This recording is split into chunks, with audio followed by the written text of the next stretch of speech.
It's 10:30 and it's Centennial College Radio News. I'm Murray Crawford with Laura Stanley and Drew Berner. In weather, it's a rainy 12 degrees outside. But now here are our top headlines. A hit and run in Scarborough. Ontario will not bail out hospitals that are in the red.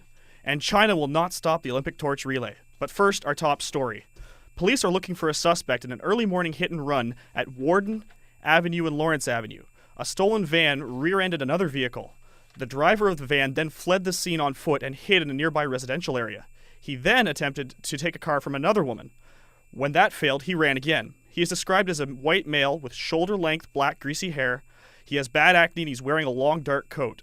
Anyone with information is asked to contact 41 Division at 416-808-4100 or Crime Stoppers at 416-222-TIPS. Police are also on the lookout for a 7-year-old who may have witnessed a shooting yesterday. The shooting took place at Pharmacy Avenue and Lawrence Avenue East.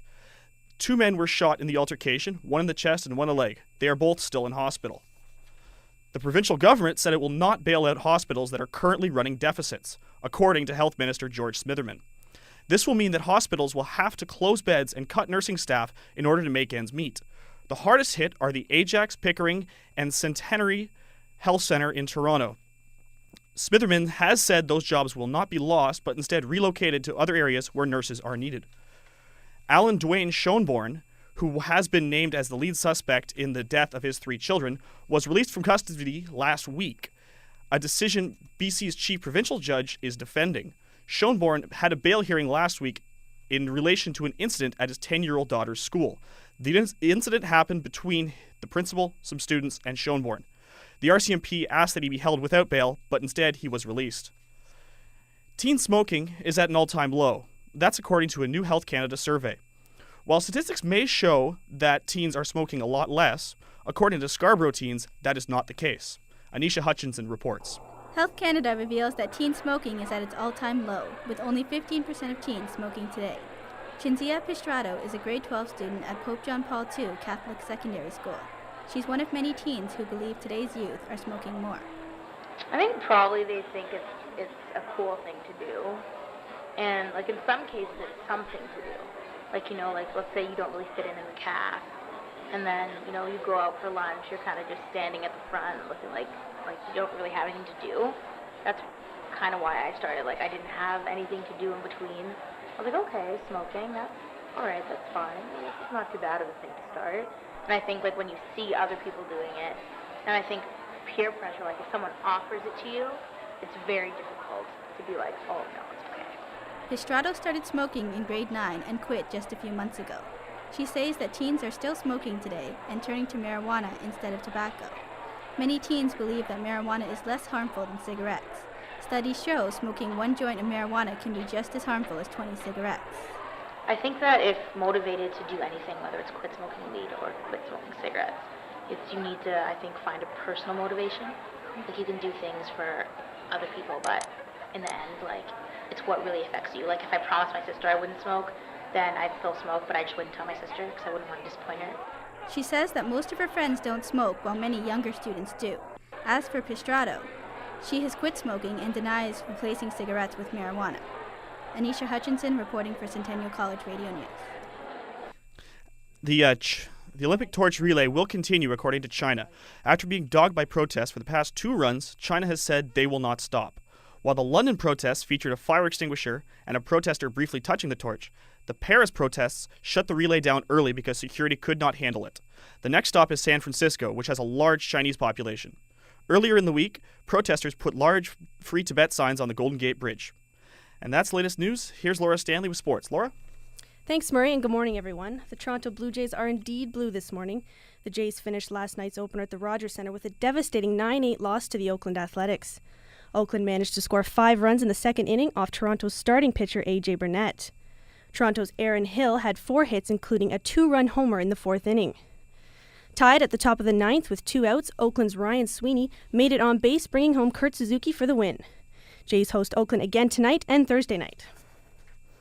Canada's men's curling team is sweeping their way to the top.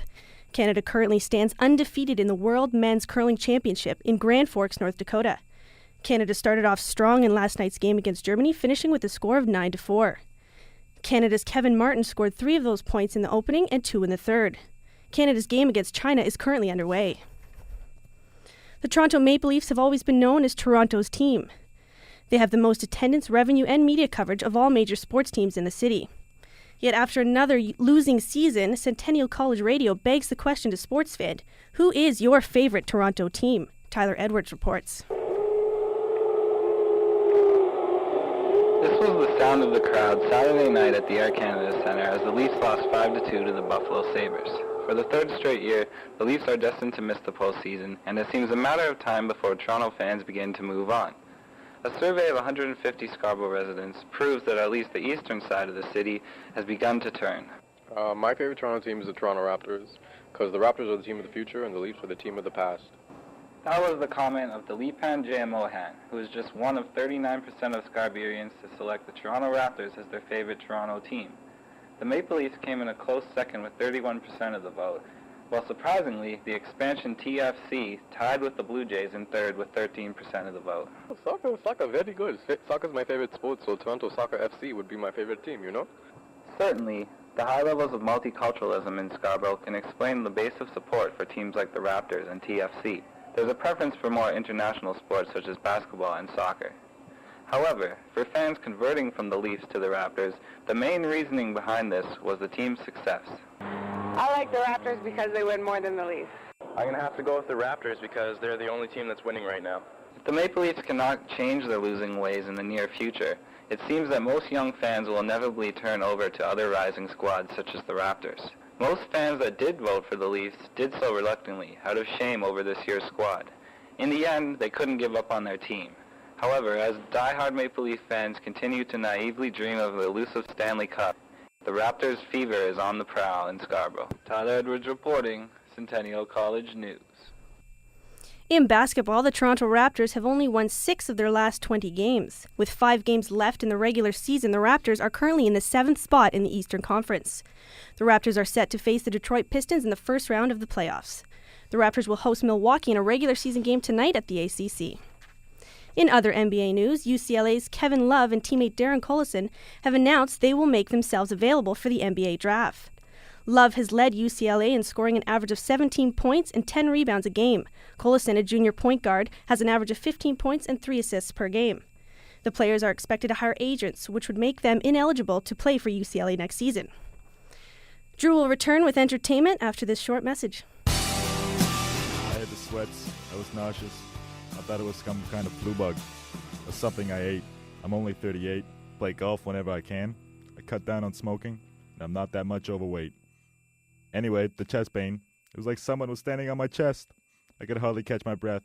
So my neighbor says, I'm calling an ambulance. Stupid me. I'm going, nah, I'll be all right. It's just gas pains. Only now the pain starts spreading to my shoulders and neck, then my arms. So I finally say, okay, call the ambulance. I got to the hospital and they stopped the heart attack.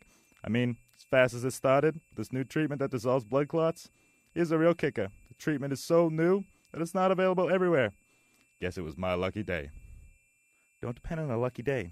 Know the signs of a heart attack and know where to go. The Heart Emergency Network at Emmanuel County Hospital, Swainsboro, Georgia. Welcome back. I'm Drew Berner, and here's what's new in entertainment.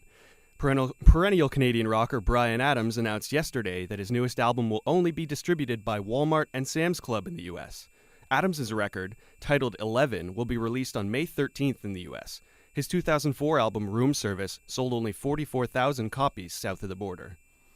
And speaking of Canadian rock icons, Avril Lavigne made a stop at Air Canada Centre on Monday. Her Best Damn Thing tour is her third major tour. She will be spending the next few weeks crisscrossing North America before heading to Europe for the summer. Lavigne's husband, Sum 41 frontman Derek Whibley, is currently on his own tour of Japan. Avril's tour wraps up in Toronto on August 6th.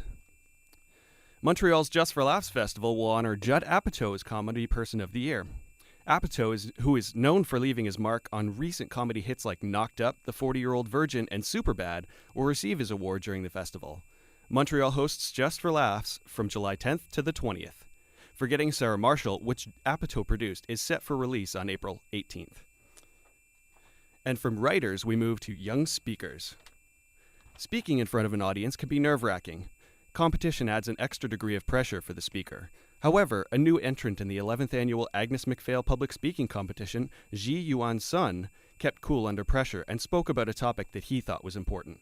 Alex Bediv reports. Global warming is caused by the accumulating amount of greenhouse gases in The 11th annual Agnes MacPhail Public Speaking Competition Finals for grades 6, 7, and 8 took place on February 27th at the East York Civic Center. There were 8 contestants that evening that spoke about a broad range of subjects and connected them to the principles that Agnes MacPhail stood for. Among the speakers, Ji Yuan Sun, a student from the Earl Beatty Public School, was in the competition for the first time. He spoke about the role of the government in reducing global warming. Well, because there has been a lot of very extreme weather going on recently, and I just feel like we have to do something about it. Ji Yuan mentioned he felt calm and collected during the speech. His practice and preparation played a key role in his ability to perform under pressure.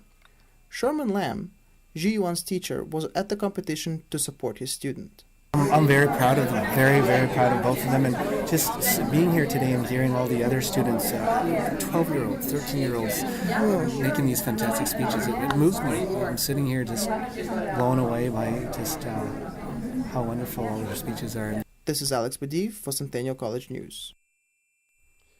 This Friday, theaters will welcome a couple of film debuts with Canadian connections. The crime drama Street Kings stars Canuck Keanu Reeves and is set to open this week. After that, also being released is Halifax native Ellen Page's first project after Juno. She co-stars with Dennis Quaid and Thomas Hayden Church in Smart People. And now back to Murray for a wrap-up. Thanks, Drew. That's the news for now. You can hear more news coming up in about 15 minutes on the internet at ondemand.centennialcollege.ca. On behalf of all of us here at Radio College News, thanks for listening, and have a good day.